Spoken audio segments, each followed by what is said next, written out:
de tu trono de gloria, humillándote así. Tomaste la forma semejante al hombre para abrazarme a mí. Te hiciste obediente hasta la muerte y muerte de cruz.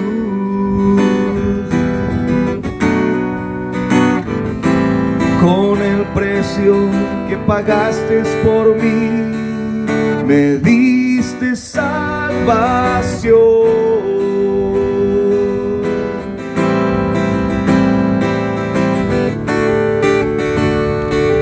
Y el Verbo se hizo carne y vimos la gloria de Dios. Venció a los principados y en su victoria libre soy. El Verbo se hizo carne y vimos la gloria de Dios. Venció a los principados y en su victoria libre soy, libre soy.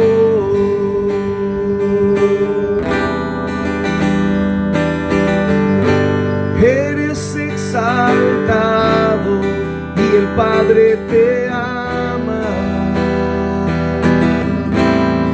A la diestra tú estás. Este es el nombre por el cual te adoramos. Jesús, Hijo de Dios, te hiciste obediente hasta la muerte y muerte de cruz. Con el precio que pagaste por mí, me diste salvación.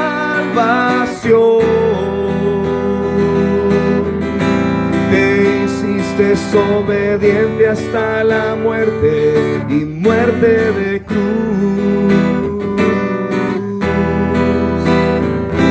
Con el precio que pagaste por mí, me diste salvación.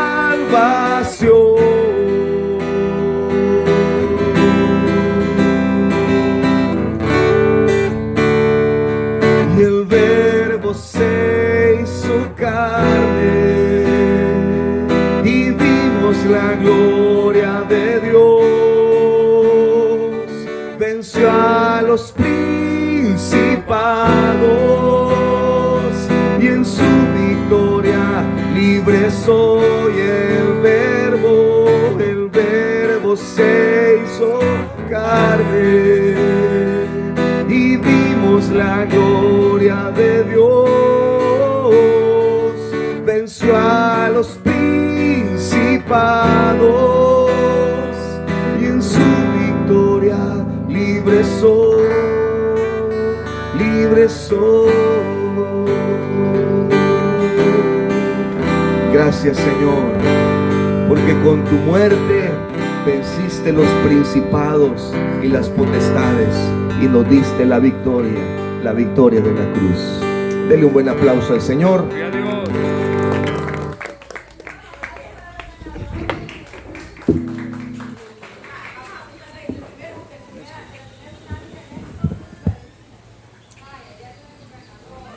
Amén, amén, gloria a Dios.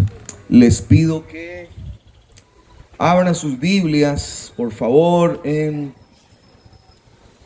Proverbios capítulo 29, versículo 1. Vamos a leer varios versículos, pero este va a ser nuestro versículo de partida hoy. Esta es una palabra de Salomón Y de alguna manera es una palabra de juicio, de alguna forma es una palabra de juicio. Es una palabra muy fuerte. Dice Proverbios capítulo 29, versículo 1, dice, el hombre. Cuando habla del hombre, habla también de la mujer aquí. No solo se refiere al sexo masculino, sino que se refiere a la raza humana cuando dice el hombre. Incluye a la mujer también aquí. El hombre que reprendido endurece la cerviz, de repente será quebrantado y no habrá para él medicina. Leámoslo de nuevo y leámoslo juntos. El hombre que reprendido endurece la cerviz, de repente será quebrantado y no habrá para él medicina. Hay 4 palabritas aquí a las que tenemos que ponerle referencia hoy. Dice, el hombre que reprendido. La palabra reprendido puede traducirse como regañado, ¿verdad? Castigado. Puede traducirse como una persona que ha sido reprendida por algo que hizo mal, por algo que no estuvo bien. Una acción negativa, una acción pecaminosa, una acción que produjo una pérdida para alguien. Entonces viene y recibe una reprensión. El hombre dice que reprendido, si lo reprenden, si lo regañan, si lo exhortan, tiene 2 opciones.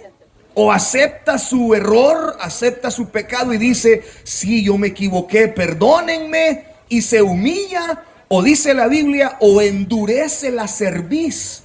Ya vamos a ver qué enseña la Biblia de lo que es la cerviz. Y dice, y de repente, esa es una palabra interesante ahí, de repente, o sea, cuando él no lo espere, cuando él menos lo espere, de repente será quebrantado. Esto habla de un quebrantamiento espiritual, emocional. Y lo más triste del versículo dice, y no habrá para él medicina. Entonces, por eso pienso que este versículo de alguna manera es un juicio, ¿verdad? Y es una cosa terrible. Al analizar este versículo, está diciendo Salomón, si el hombre cuando comete un error, la mujer cuando comete un pecado, un error, y es reprendido por Dios, en lugar de humillarse, él endurece su cerviz, él se vuelve orgulloso y se enoja contra Dios, entonces de repente dice va a ser quebrantado.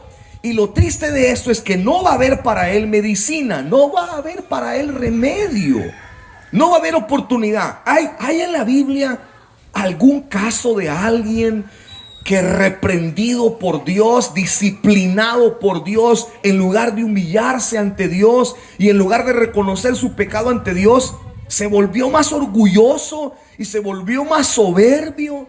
En la Biblia hay varios ejemplos y yo voy a mencionar algunos de ellos, de cómo llegó un punto en que ya no encontraron medicina para su dolor, para su quebranto, no hubo esperanza para ellos. La palabra cerviz significa alguien que posee una mezcla de terquedad, orgullo, persistencia en desobedecer. Así lo describe la Real Academia Española, la palabra cerviz. Alguien que posee una mezcla de que es un poquito terco, que es un poquito orgulloso, que es un poquito resistente a Dios y que es desobediente. O sea que esta poción de 4 ingredientes hace a una persona con una cerviz. La palabra cerviz tiene que ver con la cervical, ¿verdad? O sea, la columna. Una persona que en orgullo, tal vez, no necesariamente la cerviz, ¿verdad? La cervical, sino con orgullo, se presenta ante las demás personas y no tiene la capacidad de ser humilde cuando es reprendido, cuando se ha equivocado o cuando ha pecado. Es una mezcla, dice, de una persona que tiene terquedad, tiene orgullo, persistencia en desobedecer a Dios.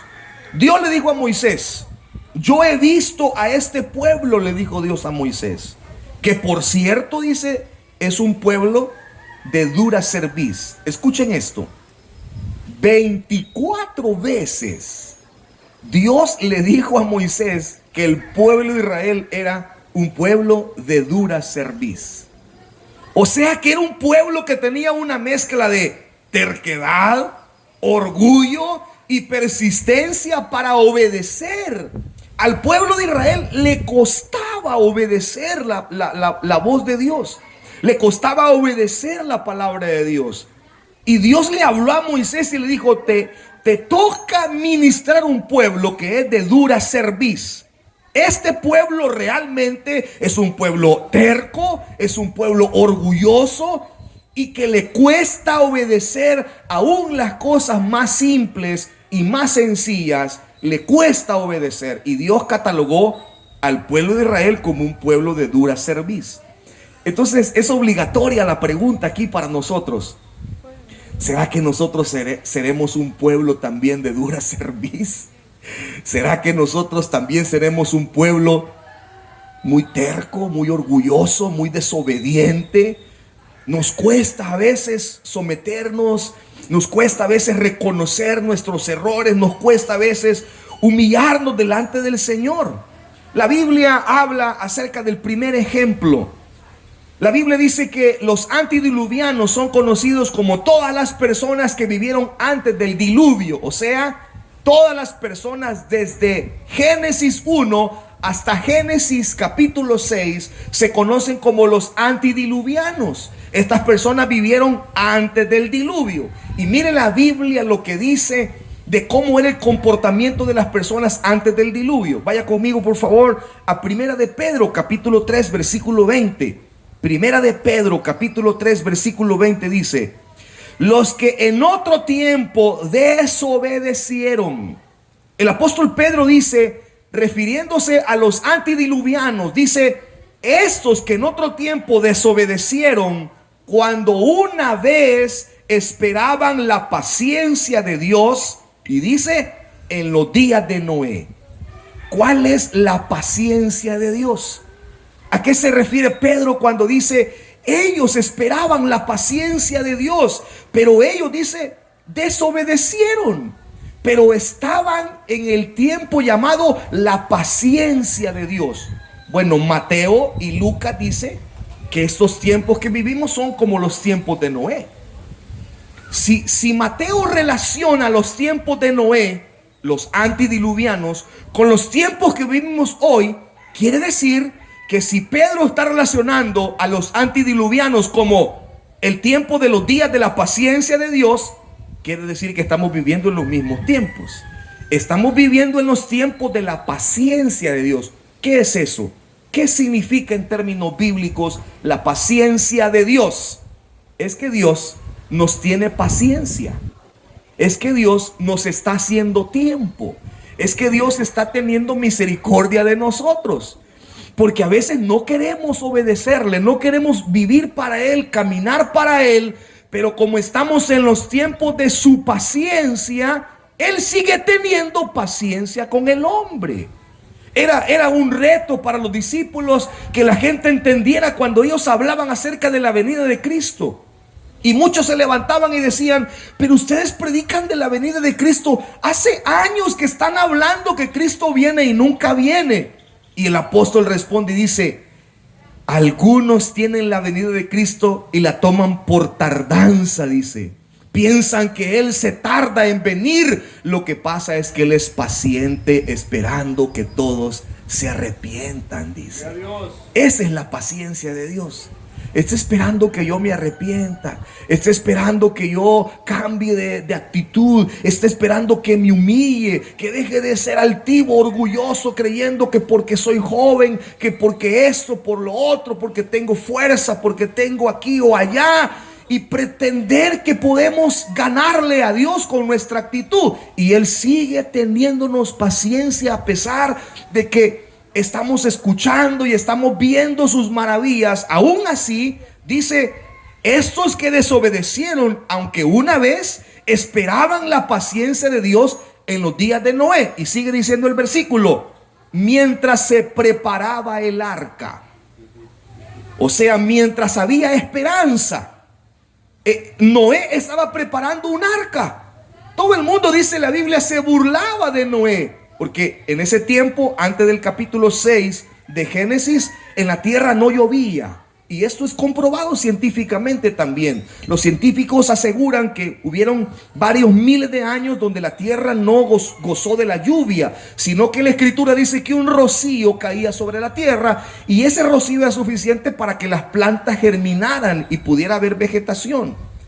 Pero sin embargo, la Biblia dice que Noé comenzó a construir aquella gran barca con una precisión de ingeniería tan perfecta que solo pudo salir de la mente de Dios, dándole indicaciones a Noé. Y mientras él construía el arca, estaba enviando un mensaje al mundo existente diciéndoles: viene un diluvio, tienen que arrepentirse, tienen que volverse a Dios, cambien su comportamiento. Y la gente en ese tiempo dice, mientras, usa este adverbio, mientras se preparaba el arca, ellos vivieron la paciencia de Dios. Este mundo también vive la paciencia de Dios mientras Cristo viene. Mientras Cristo viene. La figura del arca en el Antiguo Testamento es una figura de Cristo. Así como el arca salvó la familia de Noé, así Cristo quiere también salvar nuestra familia, nuestra vida y nuestra familia. Y mientras Él no regresa por la iglesia, nosotros predicamos y tratamos de vivir para Dios. Y los tiempos de la paciencia de Dios siguen corriendo. Y los años van pasando. Y las oportunidades siguen llegando a nuestra vida. Y la palabra sigue siendo predicada y la seguimos escuchando. Y seguimos escuchando predicaciones, alabanza. Y seguimos viendo la naturaleza por la cual Dios nos habla. Y seguimos siendo el blanco de milagros a veces que Dios hace en nuestra vida. Y los tiempos de la paciencia siguen corriendo hasta que el arca fue construida, hasta que Cristo vuelva. Dice en la última parte del versículo, en la cual pocas personas, es decir, 8, fueron salvas por agua. O sea, los que entraron en el arca fueron tan poquitos en relación a toda la gente que vivía en los tiempos de Noé. Pero el número 8 en la Biblia es un número que implica algo completo. Entonces, cuando la Biblia habla de que solo 8, literalmente dice 8 personas fueron salvas. Noé, su esposa, sus hijas y los esposos de sus hijas fueron salvas. Ese número 8 representa el amor de Dios hacia toda la humanidad. Que Él quiere, el número 8 significa algo completo, algo extensamente grande. Entonces Dios está diciendo, estoy alargando mi paciencia, estoy alargando mi amor, estoy alargando los años de misericordia, porque quiero que la mayoría de personas entren en el arca, que es Cristo, entren en Cristo, para que el día que Cristo regrese podamos irnos con Él, hermanos. Amén. Así que mire la actitud de los antidiluvianos. ¿Qué hicieron ellos? Dice, desobedecieron. Aunque dice la Biblia, estuvieron en los tiempos de la paciencia de Dios. Vieron la construcción del arca y en lugar de obedecer se burlaron. Ahora retroceda un poquito, o avance mejor dicho un poquito, a Segunda de Pedro. Segunda de Pedro capítulo 2 versículo 5. Y dice, Segunda de Pedro 2:5. Y si no perdonó, miren lo que dice ahora Pedro. Y si no perdonó al mundo antiguo, aquí Pedro dice, habla de los antidiluvianos como el mundo antiguo. Y si no perdonó, ¿quién no perdonó? Dios. Porque les tuvo paciencia. Ya vimos que les tuvo paciencia. Algunos eruditos bíblicos piensan que Noé predicó por más de 100 años. Más de 100 años predicando. Noé vivió más de 300 años. Y por más de 100 años les predicó y les habló de un diluvio que venía. Y el tiempo de la paciencia de Dios se alargó hasta por más de 100 años, según algunos eruditos bíblicos. Pero dice la Biblia, pero no perdonó. Dios no los perdonó. ¿Por qué no los perdonó? Porque no quiso perdonarlos. No, Él quiso perdonarlos. Pero la gente no quiso aceptar el perdón de Dios. Así que dice que Dios no perdonó al mundo antiguo, sino que guardó a Noé pregonero de justicia. La palabra pregonero es vocero, alguien que habló la justicia de Dios. ¿A quién guardó Dios? Solo a Noé. ¿Por qué lo guardó? Porque no pecaba, porque era perfecto. No, porque él fue el único pregonero de justicia. Piensen en Noé por un momentito, siendo el único personaje del mundo conocido que estaba pregonando, que gritaba a voz en cuello, que hablaba del juicio venidero, que hablaba del diluvio. Y la gente se burlaba de su justicia, de su pregón. La gente se burlaba. Isaías dice: ¿quién ha creído a nuestro anuncio? ¿Y sobre quién se ha manifestado el brazo de Jehová? Isaías dice que pocos fueron los que creyeron en el anuncio del Mesías. Este pregonero de justicia llamado Noé, dice en la última parte del versículo, con otras 7 personas, hablando de 8 personas, trayendo el diluvio sobre el mundo de los impíos. La Biblia describe a las personas que pasan de largo los días de la paciencia de Dios como impíos. Así los pone la Biblia. Ahora miren lo que dice Lucas capítulo 17 versículo 26. Dice: como fue en los días de Noé. Aquí hace el enlace la escritura. Aquí es donde la Biblia se teje ella sola. Y dice: como fue en los días de Noé, así también será en los días del Hijo del Hombre. ¿Cuáles son los días del Hijo del Hombre? Bueno, los días de Cristo. Estamos nosotros bajo la era, bajo el gobierno de Cristo. Y dice que en los días del Hijo del Hombre, así como los días de Noé, así serán también los días del Hijo del Hombre. ¿Qué pasaba en los tiempos de Noé y qué pasa hoy? Lo mismo. Dice el versículo 27, comían, bebían, se casaban, se daban en casamiento hasta el día en que entró Noé en el arca y vino el diluvio y los destruyó a todos. ¿Qué refleja el versículo 27? El versículo 27 de Lucas 17 refleja el comportamiento del mundo de hoy. Dice Lucas: el mundo antes del diluvio es igual al mundo de hoy. ¿Qué hacían antes y qué hacemos hoy? Comían, bebían. Cuando habla de comer y beber, habla de vivir para los deleites. Pero luego dice: se casaban y se daban en casamiento. ¿Qué quiere decir esto? Que la gente se casa, se divorcia, se casa, se divorcia, se casa y se divorcia hasta 5, 6, 7 veces. Y a veces lo triste de esto es que aún dentro del mundo cristiano estamos viendo este comportamiento como normal. No estoy diciendo pues juzgando o denigrando o descalificando, es la palabra que buscaba, descalificando a alguien que ha pasado por el dolor de un divorcio. Nadie se casa para divorciarse. Toda la gente que se casa con el deseo de envejecer juntos, de tener una vida juntos, ¿verdad? Y de crear a los hijos y llegar a abuelitos ahí peleándose, pues, ¿verdad? Normal, ¿verdad? Pero llegar juntos, ¿verdad? Envejecer juntos y luchar la vida juntos. Sin embargo, sabemos que vivimos en un mundo caído y que a veces no tenemos la capacidad de soportar ciertas cosas, y muchas personas han optado por la triste decisión del divorcio. Pero aquí lo que la Biblia está diciendo: comían, bebían, se casaban, se daban en casamiento. ¿Qué quiere decir? Que en la agenda, en el diario vivir de las personas antidiluvianas, Dios no estaba. Dios no estaba en su agenda.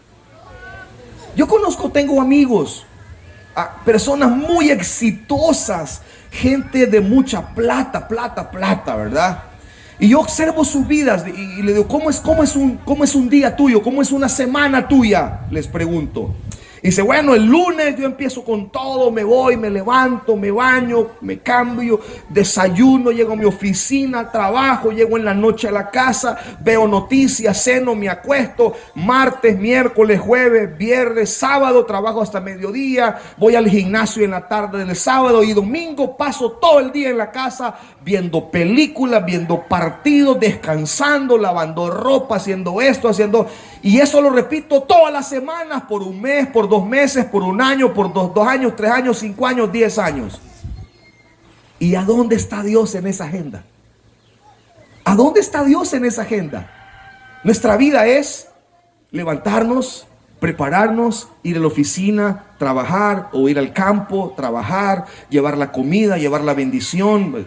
Tenemos que trabajar para llevar la comida y llegamos a la casa, descansamos, nos levantamos al siguiente día, llega el fin de semana, hacemos nuestros hobbies, hacemos nuestras cosas que nos gustan, preparamos algunas cosas de la casa, descansamos porque merecido descanso tenemos, pero Dios no está en nuestras agendas.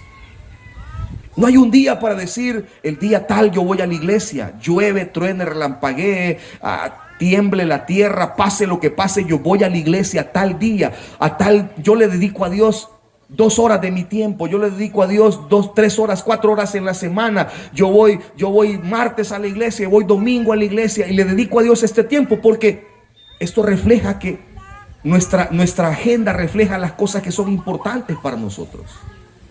¿Cómo manejamos nuestra agenda? Eso dice lo que es importante para nosotros. Y si Dios no está en una semana de nosotros, Dios no es importante para nosotros, aunque digamos que sí. Si yo no le dedico tiempo a mis hijos, por más que les diga, hijos, ustedes son lo más lindo para mí, ustedes son importantes para mí, pero van a decir ellos, yo no veo, porque vos venís a la casa, se enterrás en el cuarto, ves noticias, te acostás y al siguiente día no te vemos porque salís de madrugada, regresás en la noche, nosotros estamos acostados, te volvés a encerrar en la cama y el fin de semana no querés que nadie te moleste porque tenés el control en la mano. Y por más que usted le diga a sus hijos que son importantes para usted, pero si no les dedica tiempo, no son importantes para usted. Probablemente los ama, pero no son importantes. Lo mismo es con Dios. Nosotros le podemos decir a Dios que Él es importante, que lo amamos, pero nuestro diario vivir, nuestra agenda dice si realmente Dios es importante para nosotros. Si le estamos dedicando tiempo. Ustedes que están aquí tenían cosas que hacer en su casa hoy. Quizás contestar llamadas a los varones, ¿verdad? Atender alguna cosa de la casa. Las hermanas, pues un montón de cosas. Lavar trastes, cocinar, planchar, poner ropa a la lavadora. Porque hoy ya no van al río, ¿verdad, hermana? Ya no. Hoy hay lavadora, ¿verdad? Sí, gracias a Dios. Antes era el río, ¿verdad? Pero hoy está más fácil, lo chala. Ya, ¿verdad? Qué galán, ¿verdad? Pero es trabajo también, hay que hacerlo. La ropa no se va a ir sola a la lavadora, hay que llevarla. Y hay que extenderla después, ¿verdad? O ponerla en una secadora, como sea, es trabajo. Quizás menos, pero es trabajo. Ustedes tenían cosas que hacer, pero están aquí porque saben que Dios es importante para ustedes. Ustedes están aquí porque el lunes ya esperan esta reunión. Porque dice, yo le voy a dedicar a Dios esta hora y media, estas 2 horitas de mi día. Dios, piensen, nos da 12 horas de luz, de trabajo, 8 horas de trabajo, 10 horas de trabajo, 6 horas de trabajo. Y nos da 8 horas de sueño, de descanso, de estar en la cama. Nos da 24 horas de un día. Y nosotros le tenemos que dar algún tiempito a Dios, ¿verdad? En el día. Eso quiere decir que Dios es importante. Ahora veamos un caso peculiar, el caso de Faraón. Éxodo capítulo 7, versículo 13. Ya voy a ir terminando. Éxodo capítulo 7, versículo 13. Léalo ahí conmigo. Dice la Biblia, y el corazón de Faraón se endureció. Cuando la Biblia habla del corazón, habla del orgullo, no habla del músculo, no habla del órgano, ¿verdad? Del corazón en sí, del órgano, del músculo, no. Habla del alma, del espíritu. Y el corazón de Faraón se endureció, o sea, que reprendido Faraón endureció la cerviz. En lugar de arrepentirse, él endureció la cerviz, endureció su corazón. y no los escuchó. ¿A quién no escuchó? A Moisés y a Aarón. No escuchó a Moisés y a Aarón como Jehová lo había dicho. Es decir, Jehová ya sabía, Dios ya sabía que Faraón iba a endurecer su corazón. Entonces lo que Dios hizo fue, ok, este hombre quiere endurecer su corazón, yo voy a dejar que su corazón se endurezca aún más, porque quiero mostrar mis maravillas, dijo Dios. Así que le dio simplemente lo que su corazón ya decía que quería.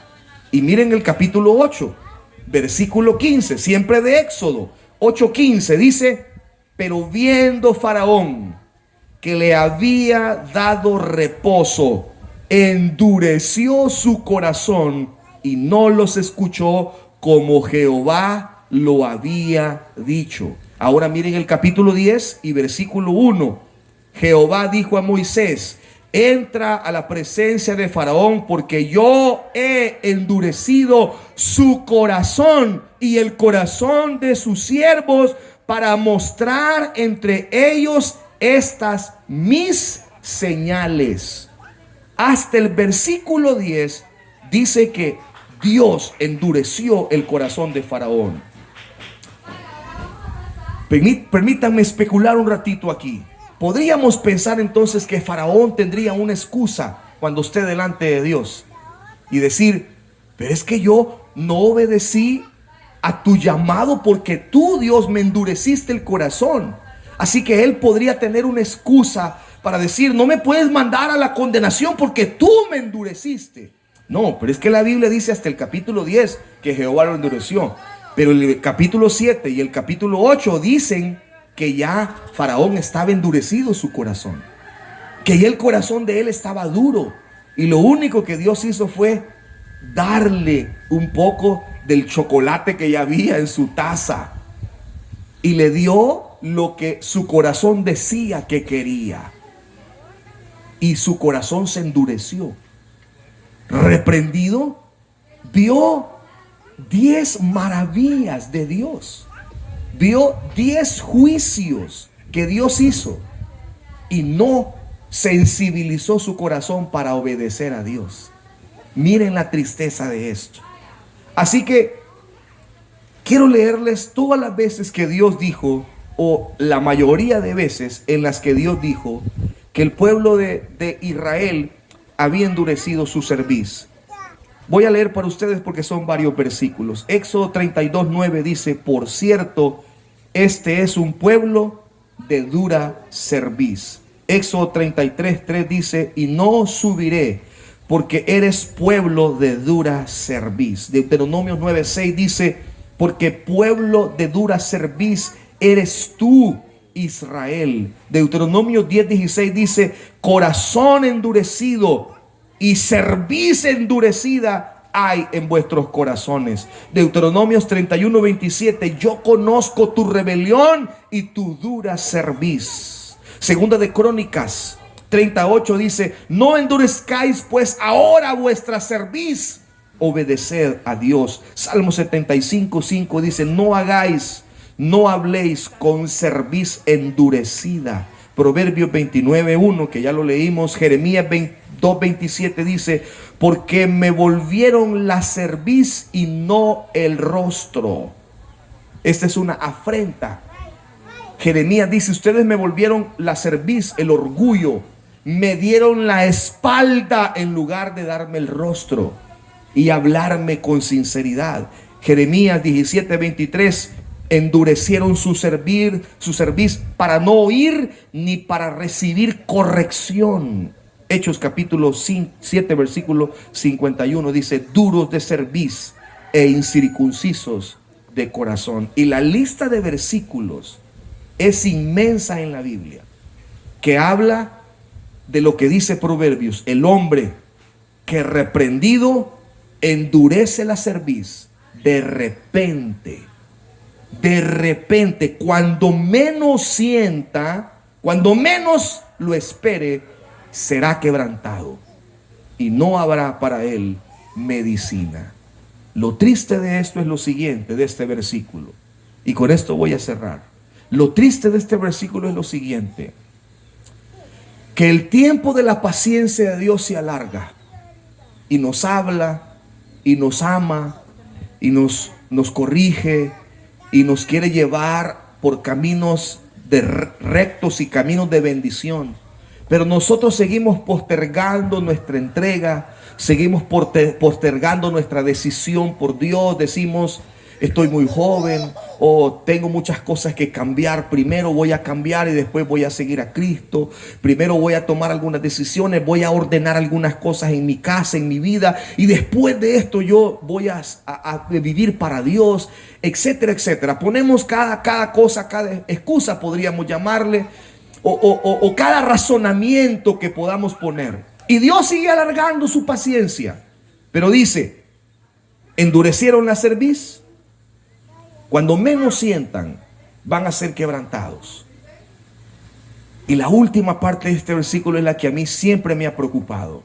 Y dice, y no habrá para ellos o para él medicina. Quiere decir que hay un tiempo de Dios para decirle, sí, Señor, te quiero seguir, te quiero amar, me quiero entregar, quiero darte mi corazón, quiero darte mi vida. Hay un tiempo. Llegará un tiempo donde por más que queramos seguirlo, ya no vamos a poder seguirlo. Solo hay dos tiempos para esto. Cuando nos muramos, ya no hay más que hacer. Lucas nos cuenta una historia de un hombre rico que murió y un mendigo que se llamaba Lázaro, que murió también. La Biblia dice que el rico se despertó en el Hades. Estaba rodeado de tormento y él mismo estaba siendo atormentado en una llama, dice. Mire que no estaba tomando cerveza, ni estaba fumando cigarro, ni estaba en una discoteca, estaba atormentado. Pero miren, los 5 sentidos le funcionan. Él mira, él oye, él habla, él siente y él recuerda. Porque mira a Moisés, Abraham, y a Lázaro en su seno, le habla a Abraham, escucha la respuesta de Abraham y se acuerda que tiene 5 hermanos en la tierra y dice, envía a alguien. Los 5 sentidos de este hombre están funcionando. Él siente, él oye, él habla, él mira, él gusta, él percibe y tiene recuerdos de su vida en la tierra. Pero ya es tarde para él. Ya no puede salir. ¿Y cuál es la segunda? La segunda forma de cuando el hombre llega y es tarde para él. Cuando su corazón está demasiado duro. Cuando su corazón está demasiado endurecido. Y ya no puede penetrar la palabra de Dios en su corazón. Ha escuchado tanto. Ha visto tanto. Ha experimentado tanto, ha tenido quizás hasta malas experiencias en el evangelio y su corazón se endureció y la palabra ya no puede penetrar y ya no habrá, dice la Biblia, medicina para su alma. No lleguemos a ninguna de esas dos cosas nosotros. Mejor digámosle a Dios, yo quiero ahora que tengo vida, ahora que estoy en los días de la paciencia de Dios, así como los días de Noé, ahora yo quiero darte mi vida, quiero darte mi corazón, quiero vivir para ti, quiero consagrar mi vida para ti, quiero que tú seas mi Dios, quiero que tú seas mi Señor. Amén. El hombre que endureciendo la cerviz, de repente, dice, reprendido de repente, será quebrantado y no habrá para él medicina. Pónganse de pie unos minutitos y oremos al Señor. Padre, Proverbios 29:1 es un versículo muy difícil, muy fuerte, pero es un versículo de la Biblia. Por lo tanto, podemos decir que es un versículo verídico, real, verdadero. El hombre y la mujer pueden ser reprendidos. Somos reprendidos, somos disciplinados, regañados, castigados cuando hemos pecado y tenemos dos opciones. O nos humillamos ante ti y te pedimos misericordia y perdón, o endurecemos la cerviz y de repente vendrá el quebrantamiento. Y este comportamiento se puede repetir tantas y tantas veces que llegará el momento en que ya no habrá medicina para tal persona. Oro que nos libre de este juicio. Oro, Señor, para que ninguno de los que estamos aquí endurezcamos nuestra cerviz con orgullo y altivez delante de ti, pues tú eres el creador de todas las cosas.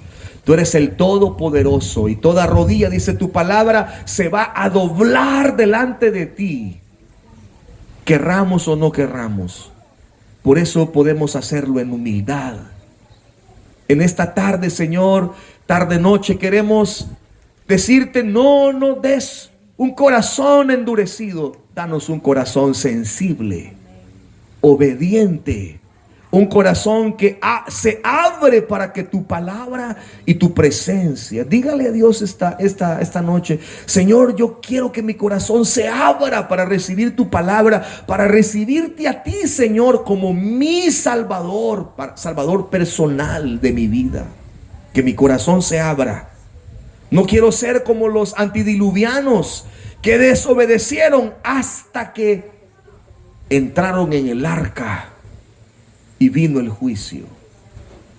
Hasta que el Hijo del Hombre, Jesucristo, venga, nosotros todavía tenemos oportunidad en esta tierra. Oro por este lugar, por este cantón, Los Lotes, todas las familias representadas en este lugar, hasta donde puede llegar este sonido, que puedas bendecir este lugar con salvación. Con salvación. La salvación le pertenece al Señor, dice tu palabra. La salvación es de Jehová. Tuya es la salvación, Señor, y tú nos la has regalado y quieres regalárnosla, quieres dárnosla. Sensibiliza nuestro corazón para recibir tu presencia y el perdón de nuestros pecados. Límpianos de nuestros pecados, perdona nuestros pecados. Queremos aceptar el sacrificio de la cruz del Calvario. La sangre que tú derramaste en la cruz del Calvario es la única que nos puede limpiar y perdonar. En el nombre de Jesús oramos. Amén y amén. Dele un buen aplauso al Señor. Amén. Una alabanza, dice la pastora. Démosle pues.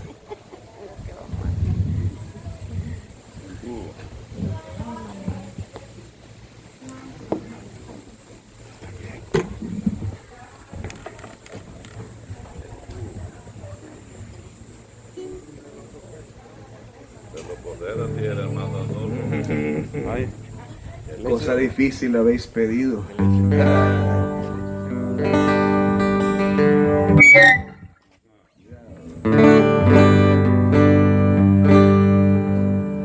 Póngase de pie, un ratito nada más, un ratito. Ya vamos a disfrutar un refrigerio ahí. He decidido seguir a Cristo. He decidido seguir a Cristo. He decidido seguir a Cristo. No vuelvo atrás, no vuelvo atrás. He decidido seguir a Cristo. He decidido seguir a Cristo. He decidido seguir a Cristo. No vuelvo atrás, no vuelvo atrás. La vida vieja la he dejado. La vida vieja la he dejado. La vida vieja la he dejado. No vuelvo atrás, no vuelvo atrás. He decidido seguir a Cristo. He decidido seguir a Cristo. He decidido seguir a Cristo. No vuelvo atrás, no vuelvo atrás. Amén. Dios los bendiga, mis hermanos.